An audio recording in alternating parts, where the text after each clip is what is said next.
I never thought I'd be the type of person to own a pet skunk, let alone use one to solve a neighborhood dispute. But when Debbie Henderson, our homeowners association president and my son's elementary school PTA chair, started targeting me, desperate times definitely called for desperate measures.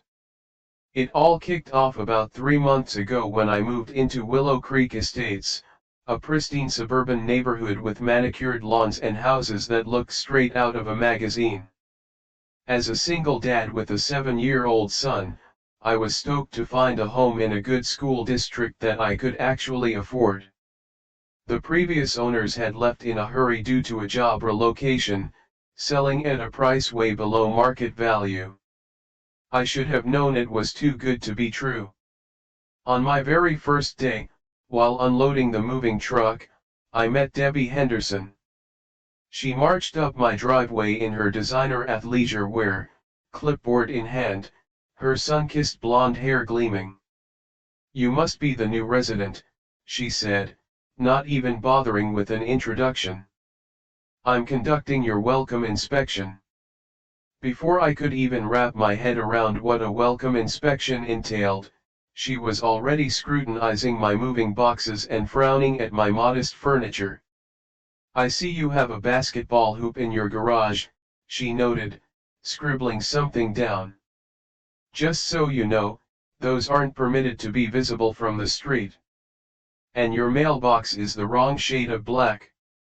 You'll need to repaint it by next week." I tried to be polite. "I'm sorry, I didn't realize there were specific rules about mailbox colors. I just moved in today." "Ignorance of HOA guidelines is not an excuse," she interrupted, handing me a 3-ring binder. "Here's our policy manual.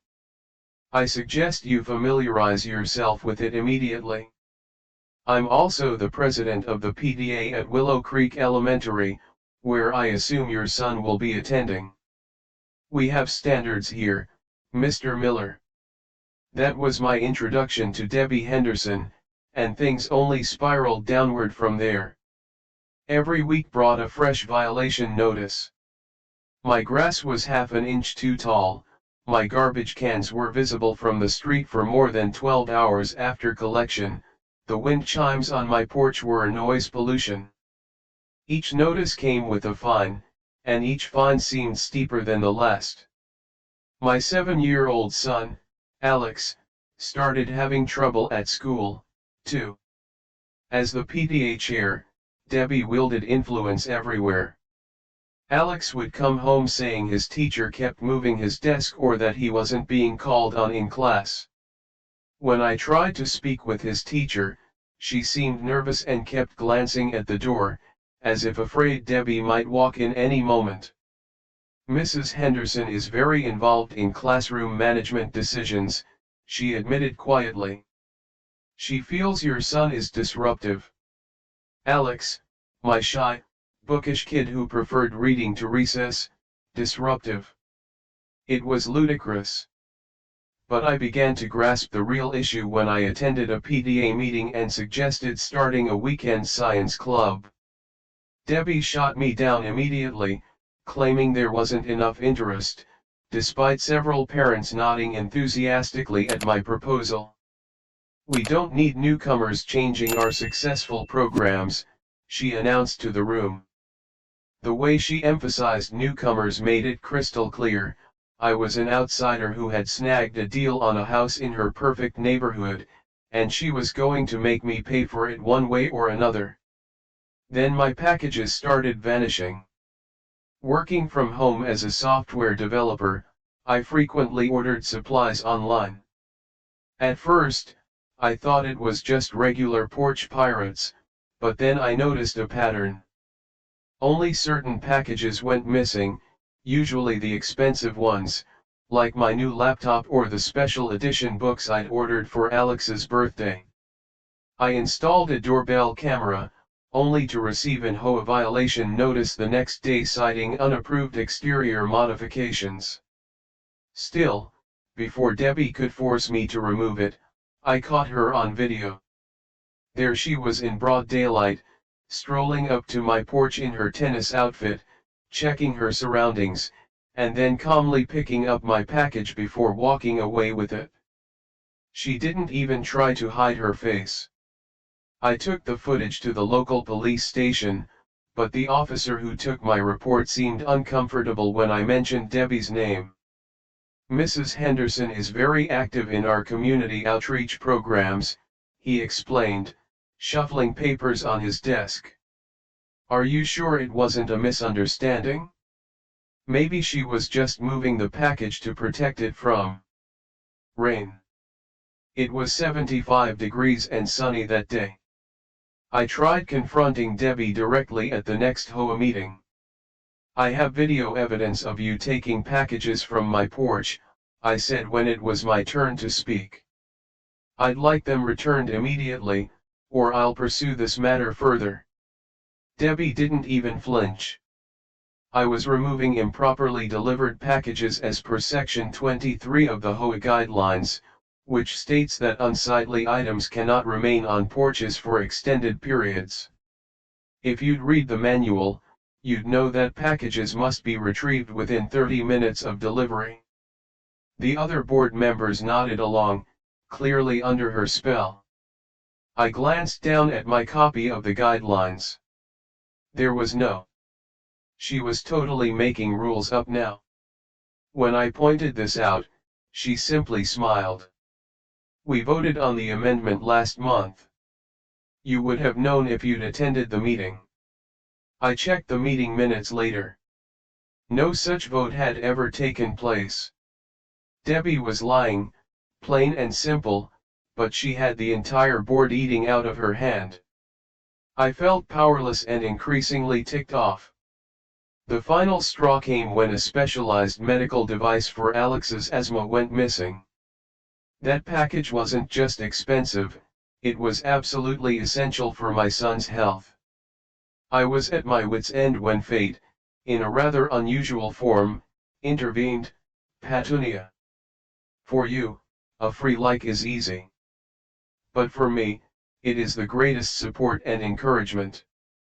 For this video, can you give me 1 like and 1 subscription? Thank you very much.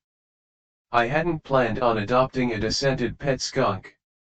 It happened when Alex and I were volunteering at an exotic animal rescue event at his school, one of the few activities Debbie hadn't managed to exclude him from. The rescue organization had brought several rehabilitated animals that couldn't return to the wild, including Patunia, a black and white skunk whose scent glands had been removed by previous owners before they abandoned her. Alex fell in love instantly, and the rescue worker mentioned they were struggling to find her a forever home. Most people couldn't get past the idea of having a skunk, even a descented one, as a pet. I wasn't planning on adopting any pets that day, but seeing how Patunia responded to Alex, how gentle she was with him, and how his face lit up when she nuzzled against him, I just couldn't say no.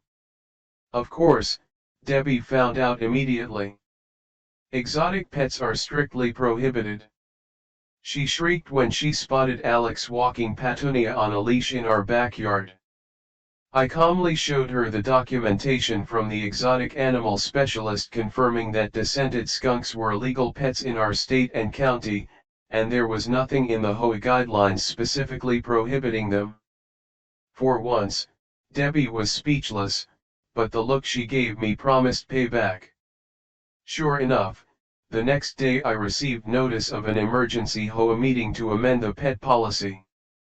That's when the idea hit me. It was childish, perhaps even a little mean, but after months of harassment, stolen packages, and watching my son's confidence crumble under Debbie's influence, my patience had officially run out. I needed to send a message in a language Debbie would understand. I ordered an expensive wireless speaker online, making sure the delivery information was clearly visible on the package. Then, I set my plan in motion. The day the speaker was scheduled to arrive, I kept Patunia in her carrier near the front door. When I received the delivery notification, I quickly placed Patunia inside an identical box with air holes discreetly punched in the sides and top, and set it where the speaker package should have been. Then, I hid in my home office with the doorbell camera feed open on my computer. It didn't take long. Debbie appeared within 20 minutes, wearing gardening gloves, though she'd never been seen tending her perfect lawn herself. She glanced around surreptitiously before climbing my steps and grabbing the package. I watched her hustle back to her house, the box containing not a $300 speaker, but one very confused skunk. I gave it exactly 15 minutes before heading over to Debbie's house, Alex's rescue inhaler in hand as my excuse. I rang her doorbell and waited, trying to maintain a neutral expression. The scream that had erupted from inside her house moments before I rang the bell was still echoing in the neighborhood. When Debbie opened the door, she was a disheveled mess. Her perfect hair was askew, her designer blouse partially untucked, and her eyes were wild with panic. "Is everything okay?" I asked innocently. "I heard screaming and wanted to make sure you were all right." Behind her, I could see the opened box on her living room floor and no sign of Patunia. You.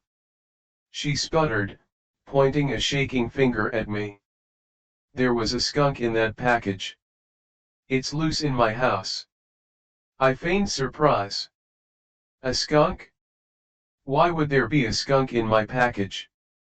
And why was my package in your house?" Debbie's face went from pale with shock to red with embarrassment and rage.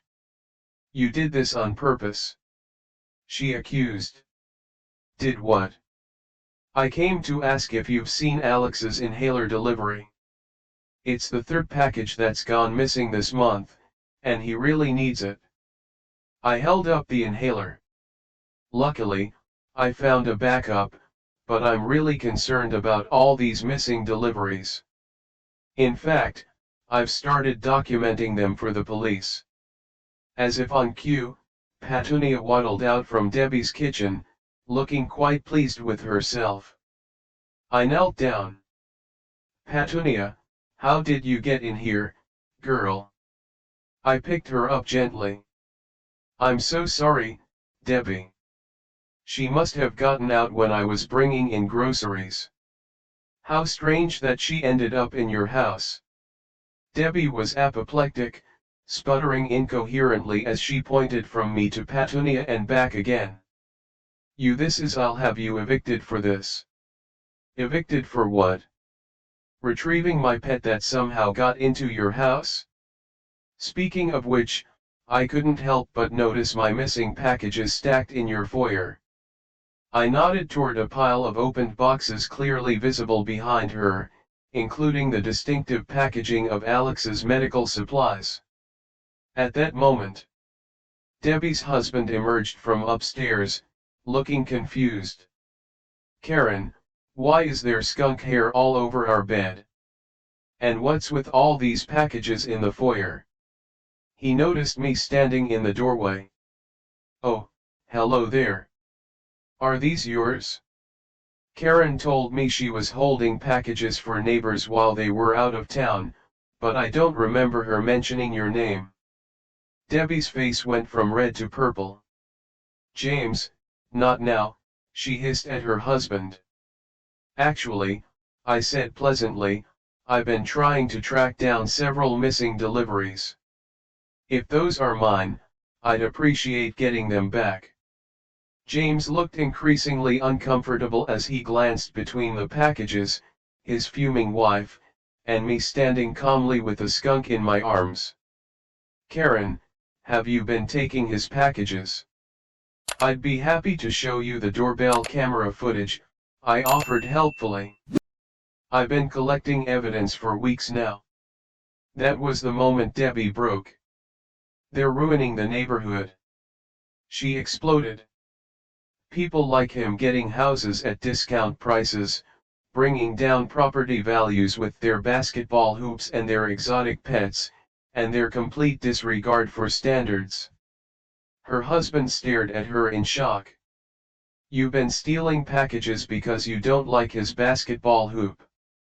"He's not one of us," Karen insisted. "He doesn't belong here."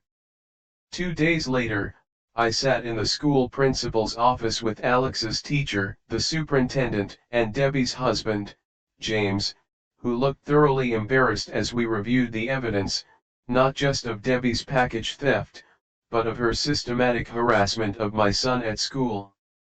"Mrs. Henderson has been instructing me to isolate Alex from group activities and ignore his raised hand in class," his teacher admitted, looking relieved to finally speak the truth. "She threatened to have me removed if I didn't comply, saying her connections on the school board would ensure I never taught in this district again." The superintendent's face grew grimmer with each revelation. When we finished, he turned to me. "Mr. Miller, on behalf of the school district, I want to offer our sincerest apology. This type of behavior is completely unacceptable. Rest assured, Mrs. Henderson has been removed from the PTA, effective immediately, and we will be conducting a full review of all parent volunteer positions." James Henderson cleared his throat. "I want to apologize as well. I had no idea Karen was doing any of this. I've already returned all your stolen packages and contacted our lawyer about making financial restitution for any damaged or missing items." The police detective who had initially dismissed my complaints was now taking detailed notes. "We're charging Mrs. Henderson with multiple counts of mail theft, which is a federal offense," she explained. "Given the value of some of the stolen items and the medical nature of your son's supplies, she's facing significant fines and potential jail time. I hadn't expected things to escalate this far, but I couldn't say I was sorry." "What about the HOA?" I asked, thinking of all the fraudulent violation notices and fines. James sighed heavily. "An emergency board meeting was called this morning. Karen has been removed as president, and they're auditing all the fines and violations from the past year. Most of the board had no idea she was issuing citations that weren't in the actual guidelines." As we left the principal's office, we passed Debbie, sitting stone-faced on a bench outside, clutching her designer purse like a lifeline. When she saw us, her expression contorted with rage. "You'll regret this," she hissed at me. "Do you know how much influence I have in this town?" The detective placed a hand on Debbie's shoulder. "Mrs. Henderson, I advise you not to make threats. You're already facing felony charges. Let's not add intimidation of a witness." Debbie's face crumpled as the reality of her situation finally seemed to hit her. Her perfectly constructed world of control was collapsing around her. The last I saw of her, she was being escorted to a police car, mascara streaming down her face, still insisting that she was just enforcing the rules.